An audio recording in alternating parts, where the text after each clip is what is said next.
Peaceful night out here in the Peace Park. We had booms off in the distance, traffic noise in the distance, but no sign of anybody else, just us and a couple of deer. Tom and Jackie ended up relocating to the island just north of here, and they're already on their way apparently. So they are going to beat us to the lock. Today it is more of a day having to deal with non-paddling issues. We have a 1.5 mile portage through downtown Minneapolis due to Lock 0 having been closed a while back due to Asian carp, so that's going to be interesting. We are going to be doing a resupply right in the middle of that, and then we go through Lock 1, which should be the first active lock.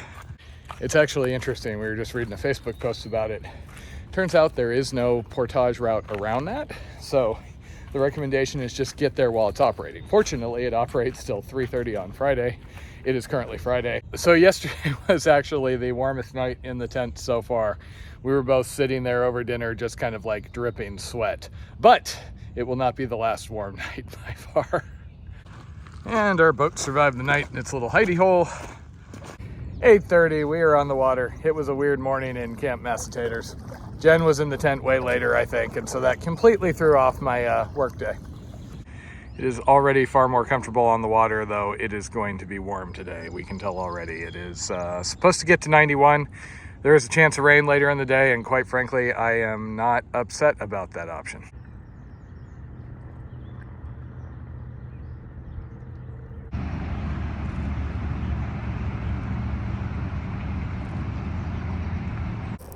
Oh, this is a beautiful morning.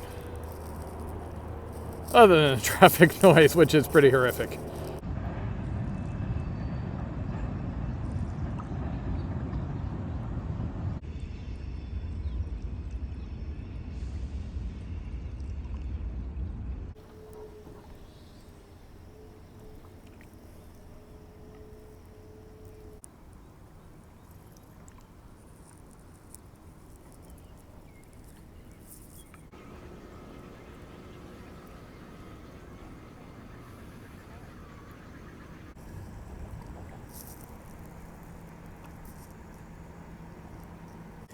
Okay, and now the great fun begins.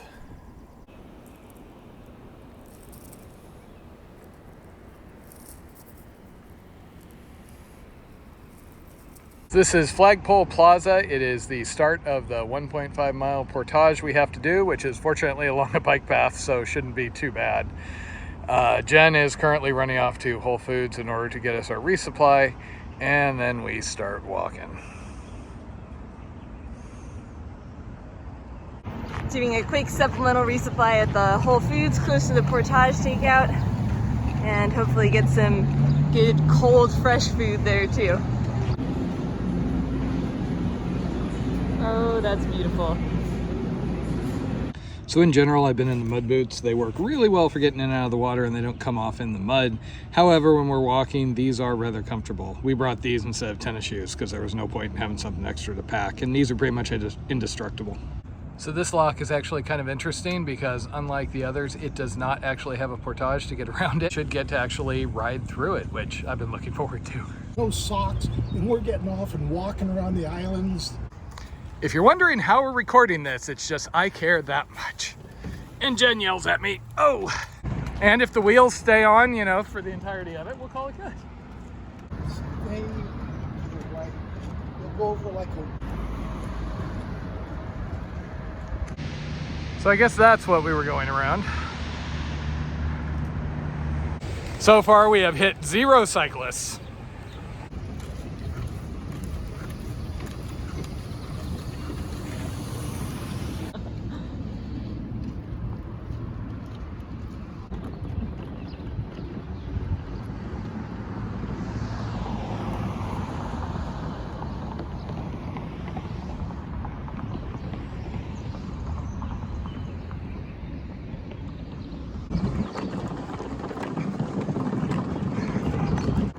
This is the longest portage on the river. 1.5 miles through downtown Minneapolis. We are about halfway through.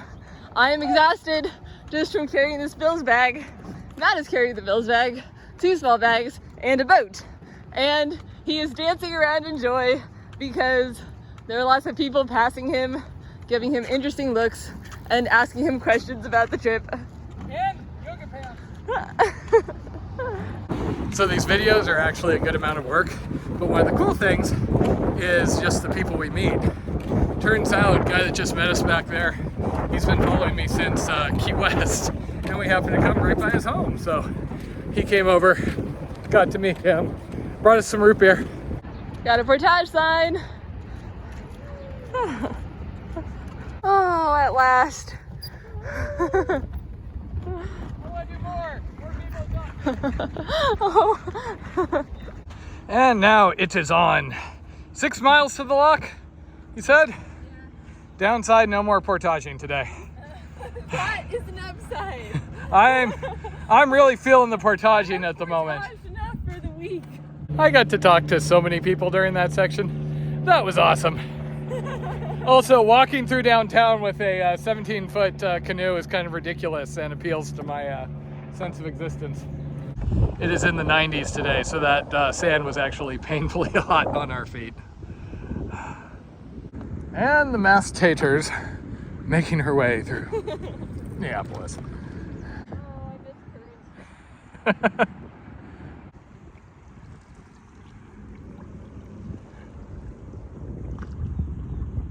So apparently Taters was tired of me talking about our boat being called the Coffee and Danish, yes, yes, please. So she went and got a Danish. Doesn't count. Has to come spontaneously from shore people. So I don't know how anybody can look at that and not think entrance to a secret dwarven kingdom. I mean, come on. I really, really want to go exploring here. But we have to keep moving towards the lock. Plus, we can't really leave our boat. I mean, we did see a guy back there that looks like, you know that movie where it's like a hobo who's also Santa Claus who's like stabbing people? That's what that guy looked like. But he didn't seem unfriendly. Oh, Jen just hit a rock. And we have finally reached Lock 1, the first of the active locks. And we even have a couple hours to spare.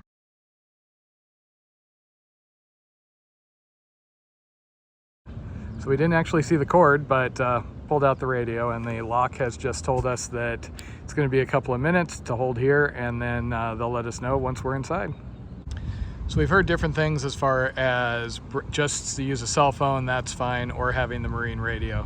We brought the marine radio because mostly I wanted to talk to the tugboats and keep entertained in the long sections. We just got told to please back off because we were a little too close to the intake.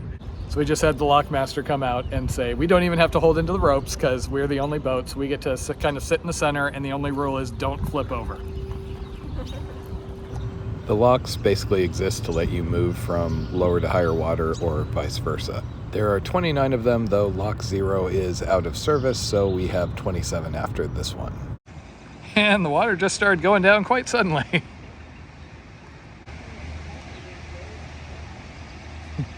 It's probably why they were always spurting out in Florida.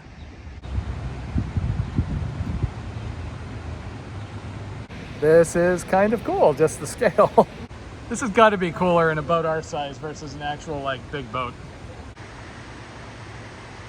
So yeah, how much weight do you think those doors are holding back right now? There's even an observation deck up there. Also exciting, it looks like the storm has kind of arrived because I'm getting lightning notifications.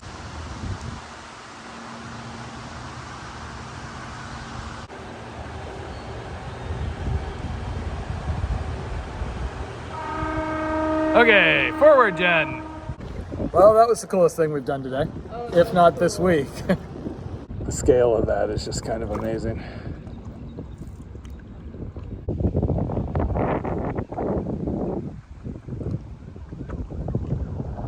And it's just a day full of fun today. Did we mention there's a chance of hail tomorrow? And welcome to 5 minutes later on the Mississippi. Oh, now it's even getting worse.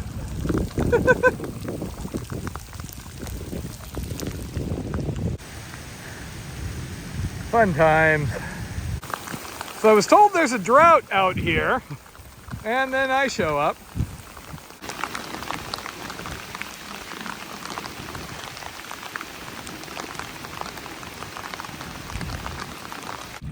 And that is how much water came down in a couple of minutes.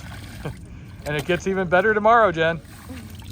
And so much for weather reports. That kind of formed out of nowhere. There was a fishing boat that dove in next to us. He said he had been watching the radar. Seems to be mostly done for the moment. We asked him about tomorrow and he's like, yeah, tomorrow looks like it's a big storm. So, woo-hoo. Good videos, bad time for us. And we're going onward. We also were not able to find any water spigots. It looked like that just had a bathroom. So we were told maybe look at a marina up ahead.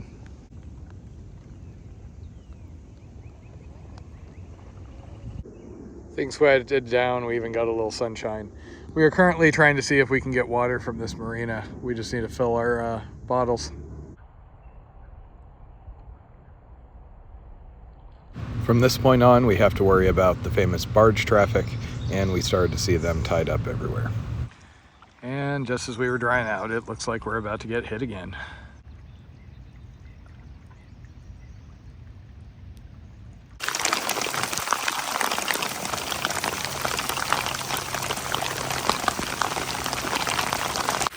Weather report says brief rain shower. Mush, Blondie, mush! And I think we're meeting our first tugboat named Ugg, the Tug, which Taters approves of.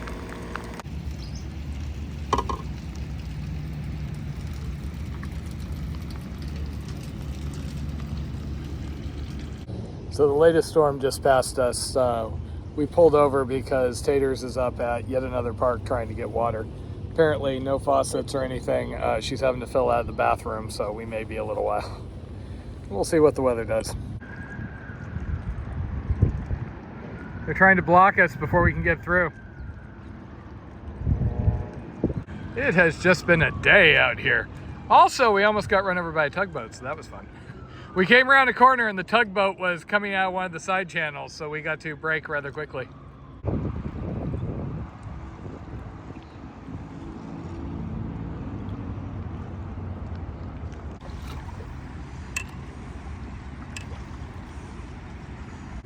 And Taters is happy because we have a rainbow.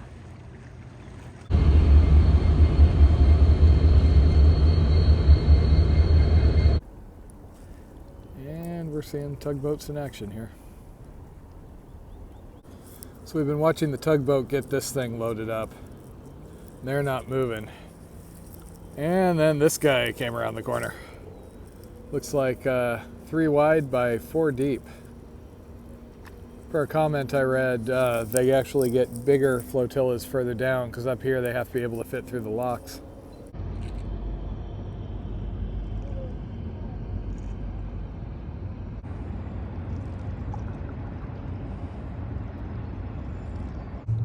(8:36) and we were both inclined to keep going for a little longer, but we've got a bigger open area, so we pulled over to this island. We don't know what's going on with this pile of tires that is left, including some that are wrapped around a tree over there, but this looks like it's good. There's actually a community on the far side of the channel over there that has a pub, but Jen says I'm not allowed to go to the pub. This is all sand, so I think we'll take it. It's loud, but what you gonna do? I am really curious what this is about, because this is not just like they float here. This is intentional. We'd heard that the river totally changes once you get past Minneapolis, and we found that to be the case. It was a really sudden change. The river was not only really wide, but also really deep. We no longer have any worries about scraping the bottom, watching out for riffles, things like that. And it became super industrial. So the big obvious one is of course the locks, which that just totally blew us away going through that. Super just kind of awe-inspiring, the size and the water pressure that would be pushing against those walls. But also things like trains on every side of the river going over the river. They have these train bridges that they lift up and down to let the boats through. And a lot of, looks like, mining, industrial operations on both sides of the river as well. So less beautiful today, but very, very fascinating. Give me lots of ideas for new physics problems to write when I get back to school in August. And we once again have an island camp.